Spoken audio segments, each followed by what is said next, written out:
مسلمان فلسطین سے محبت کیوں کرتے ہیں؟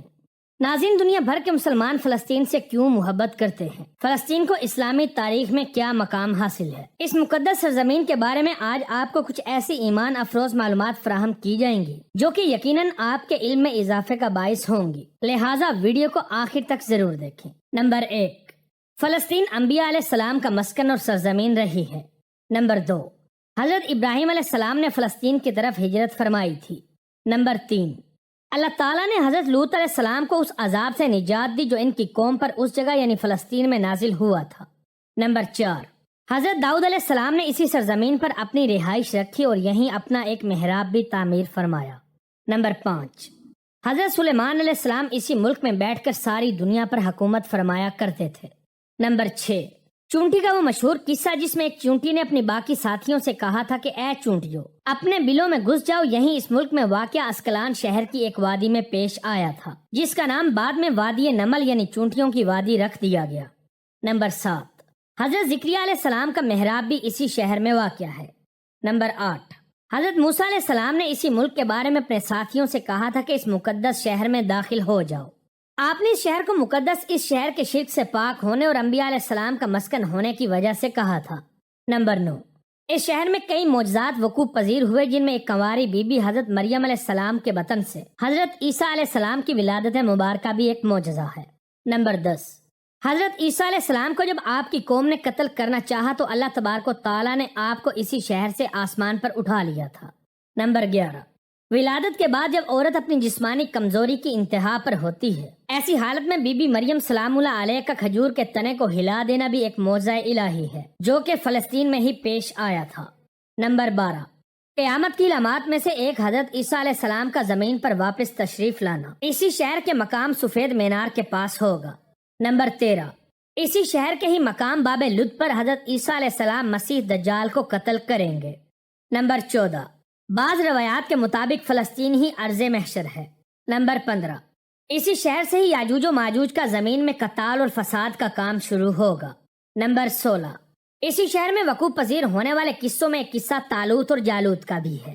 نمبر 17، فلسطین کو نماز کی فرضیت کے بعد مسلمانوں کا قبلہ اول ہونے کا اعزاز بھی حاصل ہے جب حضرت جبرائیل علیہ السلام دوران نماز ہی حکم ربی سے آقا کریم علیہ السلام کو مسجد اقصی فلسطین سے بیت اللہ کعبہ شریف مکہ مکرمہ کی طرف رخ کروا گئے تھے۔ جس مسجد میں یہ واقعہ پیش آیا وہ مسجد آج بھی مسجد قبلتین کہلاتی ہے۔ نمبر 18، حضور اکرم صلی اللہ علیہ وآلہ وسلم معراج کی رات آسمان پر جانے سے پہلے مکہ مکرمہ سے یہاں یعنی بیت المقدس تشریف لائے تھے۔ نمبر 19، سرکار دو عالم صلی اللہ علیہ وآلہ وسلم کے ساتھ انبیاء علیہ السلام نے یہاں نماز ادا فرمائی۔ اس طرح فلسطین ایک بار پھر تمام انبیاء علیہ السلام کا مسکن بن گیا۔ نمبر 20، سیدنا ابو ذر رضی اللہ تعالی عنہ فرماتے ہیں کہ میں نے آپ صلی اللہ علیہ وآلہ وسلم سے عرض کیا کہ زمین پر سب سے پہلی مسجد کون سی بنائی گئی؟ تو آپ صلی اللہ علیہ وآلہ وسلم نے فرمایا کہ مسجد حرام یعنی خانہ کعبہ۔ میں نے عرض کیا کہ پھر کون سی مسجد بنائی گئی؟ تو آپ صلی اللہ علیہ وآلہ وسلم نے فرمایا کہ مسجد اقصی یعنی بیت المقدس۔ میں نے پھر عرض کیا کہ ان دونوں کے درمیان کتنا فاصلہ تھا؟ آپ صلی اللہ علیہ وآلہ وسلم نے فرمایا کہ 40 برس کا، اور تو جہاں بھی نماز کا وقت پا لے وہی نماز ادا کر لے، پس وہ مسجد ہی ہے۔ نمبر 21، آپ صلی اللہ علیہ وآلہ وسلم کی وفات کے بعد حضرت ابو بکر رضی اللہ تعالی عنہ کو اقتدار کے فتنہ اور دیگر کئی مشکلات سے نمٹنے کے لیے عسکری اور افرادی قوت کی اشد ضرورت کے باوجود بھی ارض شام یعنی فلسطین کی طرف آپ صلی اللہ علیہ وآلہ وسلم کا تیار کردہ لشکر بھیجنا بھی ایک ناقابل فراموش حقیقت ہے۔ نمبر 22، اسلام کے سنہری دور یعنی دور فاروقی میں دنیا بھر کی فتوحات کو چھوڑ کر محض فلسطین کی فتح کے لیے خود سیدنا عمر رضی اللہ تعالی عنہ کا چل کر آنا اور یہاں پر نماز ادا کرنا اس شہر کی عظمت کو اجاگر کرتا ہے۔ نمبر 23، دوسری بار معراج کی رات بروز جمعہ 27 رجب 583 ہجری کو سلطان صلاح الدین ایوبی کے ہاتھوں اس شہر کا دوبارہ فتح ہونا بھی ایک نشانی ہے۔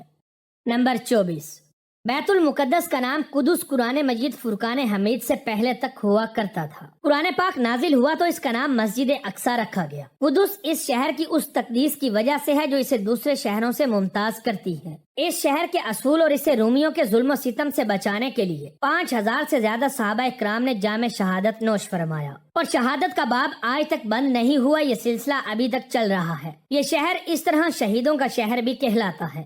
نمبر 25، مسجد اقصی اور بلاد شام کی اہمیت بالکل حرمین شریفین جیسی ہے۔ جب قرآن پاک کی آیت والتین والزیتون وطور سینین وہذا البلد الامین نازل ہوئی تو ابن عباس کہتے ہیں کہ ہم نے بلاد شام کو تین یعنی انجیر سے، بلاد فلسطین کو زیتون اور طوری سینین کو مصر کے پہاڑ کو طور جس پر جا کر حضرت موسیٰ علیہ السلام اللہ پاک سے کلام کیا کرتے تھے سے استدلال کیا۔